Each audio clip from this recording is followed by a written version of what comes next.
अस्सलाम वालेकुम रहमतुल्लाहि व बरकातुहू। पाकिस्तान की जीत आप तमाम लोगों को बहुत बहुत मुबारक हो। Pakistan cricket team T20 match को जीत चुका है और पाकिस्तान इस मैच के अंदर बिल्कुल हार चुका था, मगर और पाकिस्तानियों की जिस तरीके की धमाकेदार परफॉर्मेंस देखने को मिली है वो तो भाई मतलब दिल खुश हो चुका है। अब कितनी तारीफ़ें करें, कितनी तारीफ़ें करें।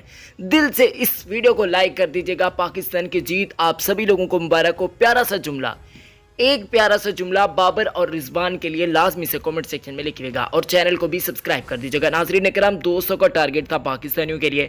थोड़ा सा मुश्किल नहीं बल्कि बहुत ही ज्यादा मुश्किल था, मगर जिस तरीके से, जिस आसानी के साथ पाकिस्तानी इस रन चेज, मेरे हिसाब से ये सदियों तक पाकिस्तान क्रिकेट टीम के दीवानों को याद रहेगा। पाकिस्तान के इन दो बैटर्स ने वैसे 200 से ज्यादा रन को चेज करना भी बहुत आसान बना लिया है। काश ऐसी परफॉर्मेंस एशिया कप के आखिरी मैचेस के अंदर दिखाई दी जाती, मगर अच्छी बात यह है कि पाकिस्तान के प्लेयर अब फॉर्म में आ चुके हैं। खासकर पाकिस्तानी ओपनर फॉर्म में आ चुके हैं और ये T20 वर्ल्ड कप से पहले पाकिस्तान के लिए बहुत ही अच्छा सुकून साबित हो चुका है।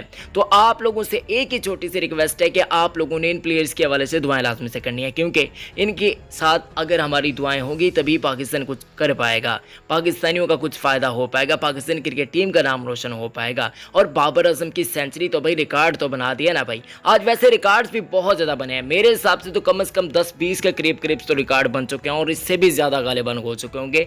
चूंकि बाबर आजम और रिजवान चले गए तो ऐसे में रिकॉर्ड ना टूटे, ये कैसे हो सकता है। दोनों ने बहुत बड़े बड़े रिकॉर्ड भी ब्रेक कर दिए हैं। उम्मीद करता हूं कि वीडियो आपको पसंद आएगा और इंग्लैंड के जो बॉलर्स थे, जो अकड़ रहे थे शुरू में, उनके अकड़ को भी सही तरीके से निकाला।